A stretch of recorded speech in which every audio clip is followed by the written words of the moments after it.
Hi everybody, this is Sam Hunter at Hunter's Design Studio, and this is another What Do You Need to Know About This Quilt. This quilt is Atomic Avenue. It is a foundation paper pieced pattern of mid-century houses, cars, little houses, dog houses, and some greenery in the form of trees and shrubs and whatnot. It comes in two sizes. One of them is big enough to get the top and a little bit more of a queen size. It's 72 by 86, and it has 68 different piece elements on it. And this is the smaller size, the snuggle size. This guy is 54 by 68, and this one has 36 piece elements on it. So what do you get in the pattern? To start with, you get 5 different mid-century houses. And they're all the same size, so they're all interchangeable depending on where you want them to appear in the quilt. So we've got 5 large houses. Then we've got 2 small houses, one with this type of a roof and one with this type of a roof. And then we have a dog house. Then we have 7 different trees and shrubs. We have a little car here that's modeled off the Nash Metropolitan. And we have a for sale sign in case, you've got a window that doesn't have anything going on in it and the house is empty. So how did this quilt come about? Last year, my small group and I decided to make another one of our fundraiser quilts. We do one every 2 years for the local women's shelter in Portland, Oregon. And instead of raffling the quilt for $1 a chance, we actually raffle it for a pair of underpants a chance. It's known as our undie fundraiser. We always try to make a pretty ambitious quilt because there are a dozen of us working on it. And so we decided, after looking around on the internet and being inspired by other people's work, we came upon a quilt called, I'm probably not going to get this right. It's a Mad Mid-Mod World, and it was made by the South Bay Modern Quilt Guild in Southern California as a gift for a president. And it has a lot of mid-century things going on. So we reached out to them and we said, hey, we really love your quilt. We'd like to make one for a fundraiser. They were so cool. They're like, here's the pattern. Here's how we did it. Here's everything you need to know. I sat down with all of those bits and pieces, and one of the things about my small group that's really incredible is they all are really amazing fussy cutters. Not only do they collect the right kind of fabric stash to fussy cut with, but they do such a good job of it. So I started looking at South Bay's quilt and decided that rather than copy their quilt, I would use it as inspiration. And I started up looking up pictures of houses that are in Palm Springs, California. And then I started drawing them, and specifically drawing them to really maximize the window space in them, because I thought we could have fun doing a lot of things in the fussy cuts.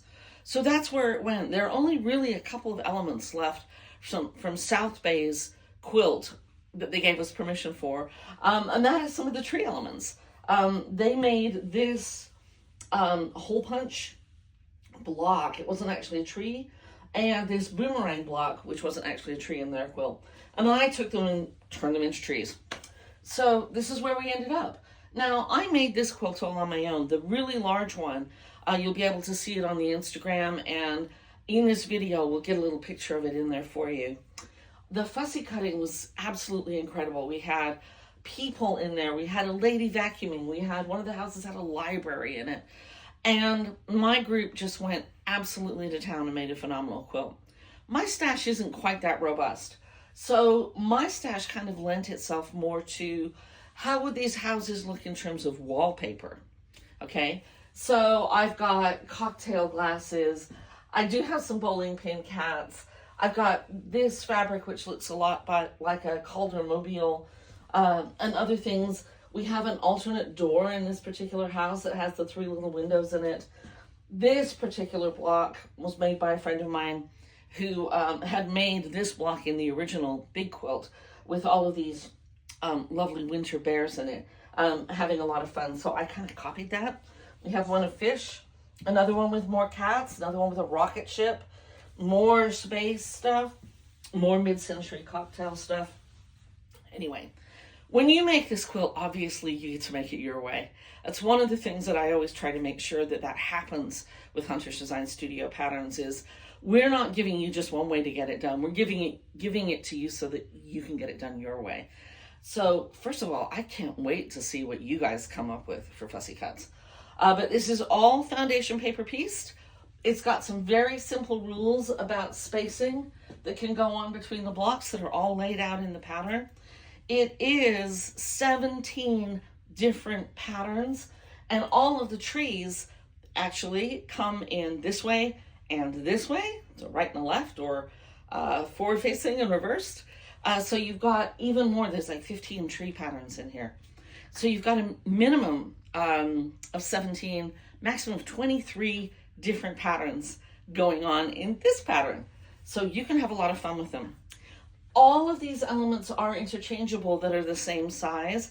And if, for instance, you decide you don't want cars in your particular quilt, you could substitute the car for a couple of trees in the doghouse. So all of the measurements are given to you so you can mix and match until it fits. All right. The next thing we're going to do is give you a detailed look all the way along the quilt so you can see all of the fun things that you can do with the quilt. And as always, if you have any questions at all when you're making one of our patterns, please get in touch at the Get in Touch or contact page on Hunter's Design Studio. I really hope that you enjoy this pattern as much as I have. And just so that you remember, it's called Atomic Avenue. Okay, friends, I'm just going to take you on a little walk across this quilt so that you can see some of the detail work. It's all foundation paper pieced, which means it's super simple to get complicated shapes because you're just going to sew on the line. There isn't really a hard paper piecing and an easy paper piecing. Hard paper piecing usually just means there's more bits and maybe an odd angle or two. But, you know, we have tutorials for that on the YouTube channel as well. We have a really great tutorial for foundation paper piecing. Shows you how I do all my stuff pre-cutting. And look at all of these fun wallpapers.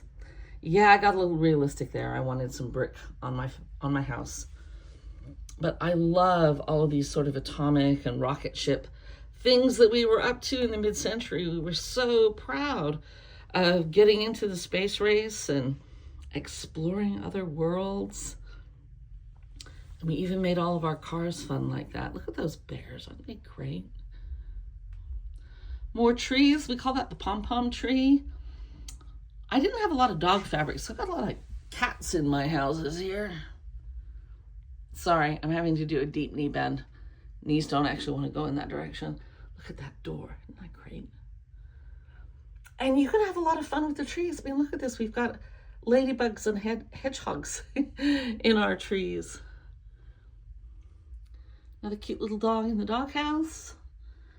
And on our last row, oops, almost fell over. Look at that cat. We've got an owl in a tree. And look at that fun fabric, making some cocktail drinks. There we go.